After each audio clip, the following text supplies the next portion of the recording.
Hello friends, आज हम NCERT class 7 का लेसन 1 न्यूट्रिशन इन प्लांट्स के बारे में पढ़ेंगे। न्यूट्रिशन इन प्लांट्स, न्यूट्रिशन क्या होता है?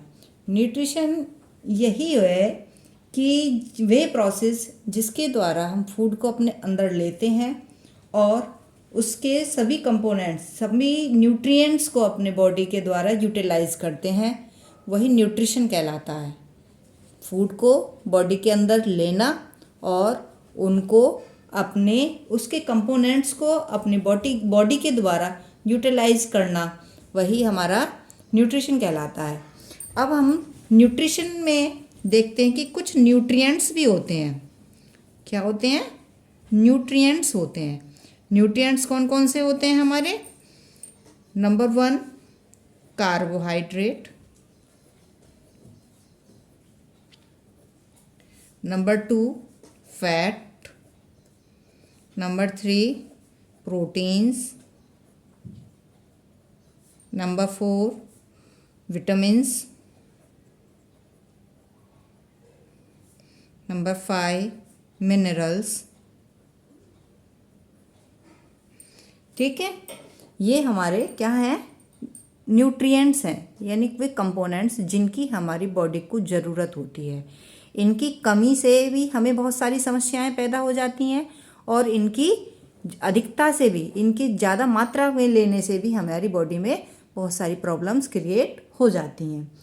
तो हम इस बुक के द्वारा देखेंगे। न्यूट्रिएंट्स हमने बता दिया। अब हमें न्यूट्रिशंस के बारे में, हमारा mode of nutrition in plants. Plants are only organism, plants ही वे सारे ऑर्गेनिज्म हैं that can prepare food for themselves by using water, carbon dioxide and minerals.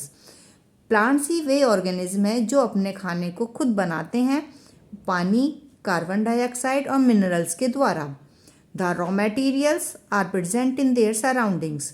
और ये जितने भी रॉ मटेरियल्स हैं जो प्लांट्स को ज़रूरत होती है जिनकी, वो सभी हमारे आसपास पाए जाते हैं।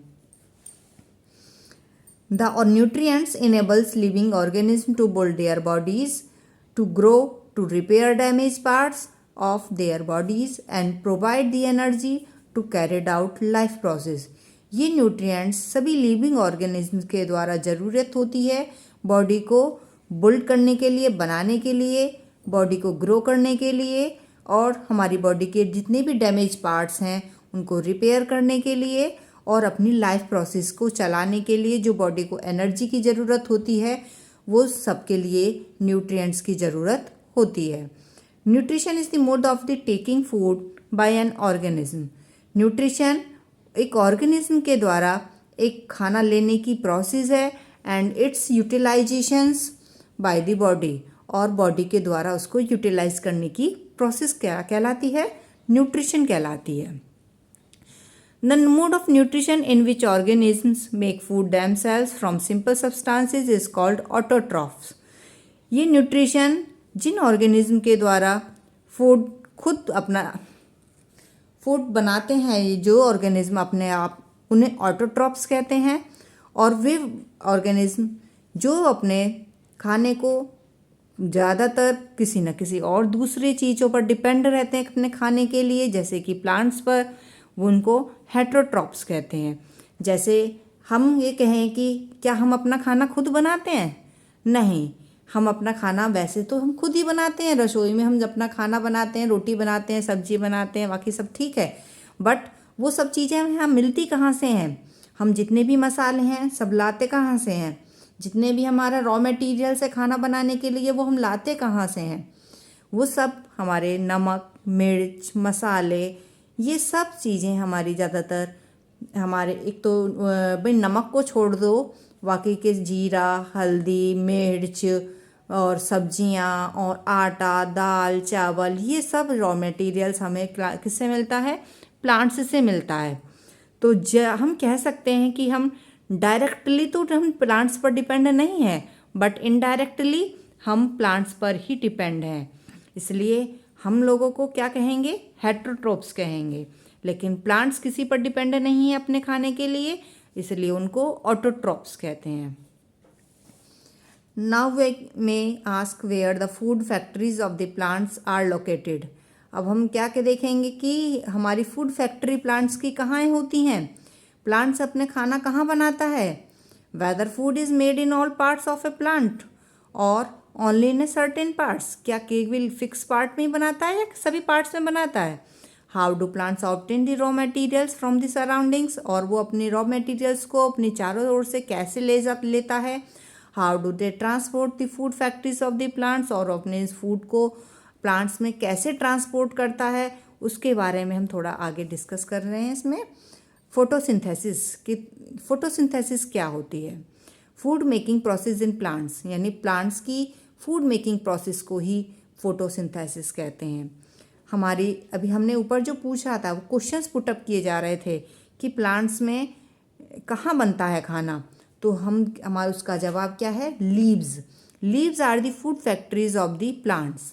प्लांट्स की जो फूड फैक्ट्री है उसको क्या कहेंगे, लीव्स को कहेंगे। हम ये क्वेश्चंस हम पूछ सकते हैं कि प्लांट्स की फूड फैक्ट्री क्या है, कहाँ है, कौन है, लीव्स है। Therefore all the raw materials must reach the leaves, इसलिए जितना भी रॉ मटेरियल इकट्ठा होगा वो कहाँ रखा जाएगा, लीव्स में ले जा करके। जैसे हम खाने की कोई भी चीज़ लाते हैं तो रसोई में ले जाके रखते हैं, उसी तरीके से लीव्स में भी सारा रॉ मटेरियल पहुंचता है और लीव्स ही खाना तैयार करती हैं। Water and minerals present in the soil, water कहाँ से लेते हैं पौधे, मिनरल्स कहाँ से लेते हैं पौधे, सॉइल से। Are absorbed by the roots, किसके द्वारा, रूट्स के द्वारा। And transported to the leaves, और वो किसको ट्रांसपोर्ट कर देते हैं, लीव्स में पहुंचा देते हैं। Carbon dioxide from the air is taken, carbon dioxide हमारी कहाँ से ली जाती है, एयर से ली जाती है, through the टिनी pores present on the surface of the leaves, जो कि छोटे छोटे छेद होते हैं पत्तियों की निचली सतह पर पाए जाते हैं, उन्हें स्टोमेटा कहते हैं। और वो स्टोमेटा के द्वारा ही हम कार्बन डाइऑक्साइड को पौधों तक ले जाते हैं, पहुंचाते हैं। इन स्टोमेटा के चारों पास में हम ये देखिए यहाँ पर स्टोमेटा दिखा रखा है, ये स्टोमेटा के आसपास ये जो भी पिक्चर ये जो बनी हुई है, सेल बनी हुई है, इनको हम गार्ड सेल के नाम से जानते हैं। क्या कहते हैं हम, गार्ड सेल कहते हैं। देखिए जैसे ये स्टोमेटा है, ये एक होल टाइप स्ट्रक्चर होता है और उसकी तरफ चारों तरफ ये जो बाउंड्री बनती है ये गार्ड सेल कहलाती हैं। क्या कहलाती हैं ये, गार्ड सेल। और इसको क्या कहते हैं, स्टोमेटा। ये जब दिन के समय पर ये ओपन होते हैं और जब ये बंद होते हैं तो ये इस तरीके से बिल्कुल बंद भी हो जाते हैं रात के समय पर। ठीक है, तो ये क्लोज स्टोमेटा हो जाता है, क्लोज्ड स्टोमेटा। और ये कैसा है, ओपन स्टोमेटा।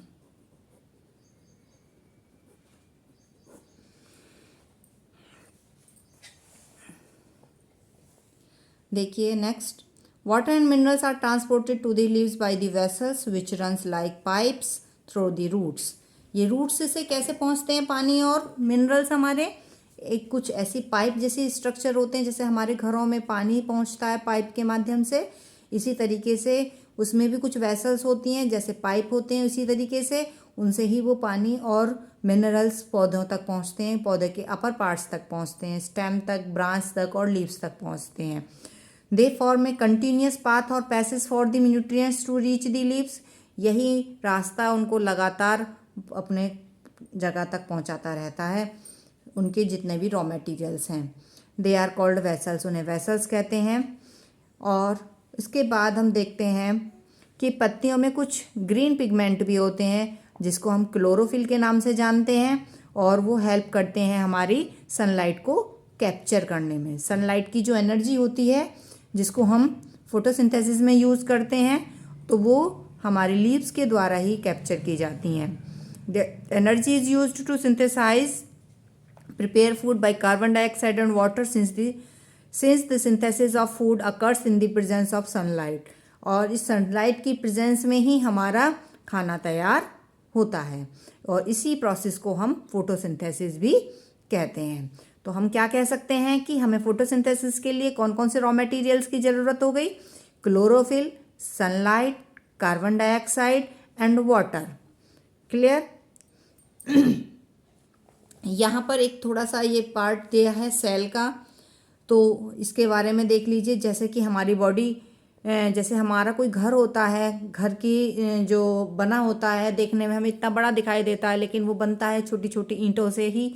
इसी तरीके से हमारी बॉडी भी, यानी जितने भी लिविंग ऑर्गेनिज्म है सभी की बॉडी छोटी छोटी सेल से मिलकर के बनती हैं। छोटी छोटी यूनिट्स होती हैं जिनको हम सेल कहते हैं, और वो सेल ऐसी होती हैं जिनको हम क्यों अपनी आंखों से नहीं देख सकते हैं, वो माइक्रोस्कोप से ही आप उसको देख सकते हैं। Some organism are made of only one cell, और कुछ ऑर्गेनिज्म तो ऐसे होते हैं जो केवल सिंगल सेल के बने हुए होते हैं, जिन्हें हम क्या कहते हैं? यूनिसेलुलर कहते हैं। The cell is enclosed by a thin outer boundary.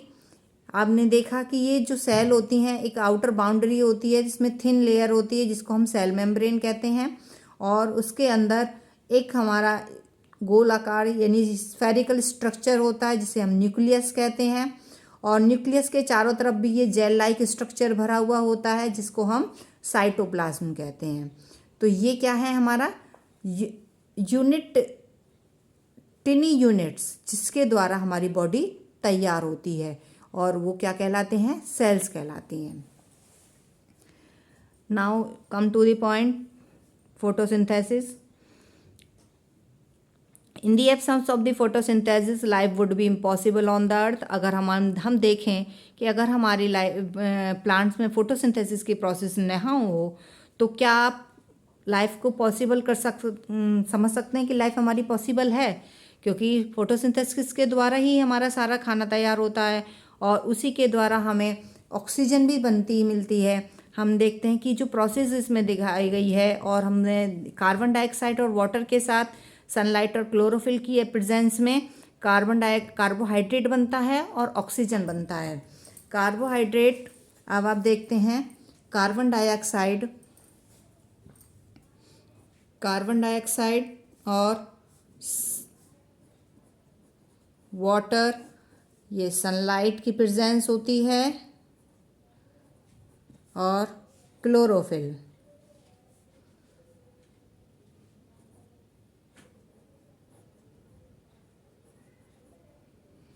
इसकी प्रेजेंस में हमारा बनता है कार्बोहाइड्रेट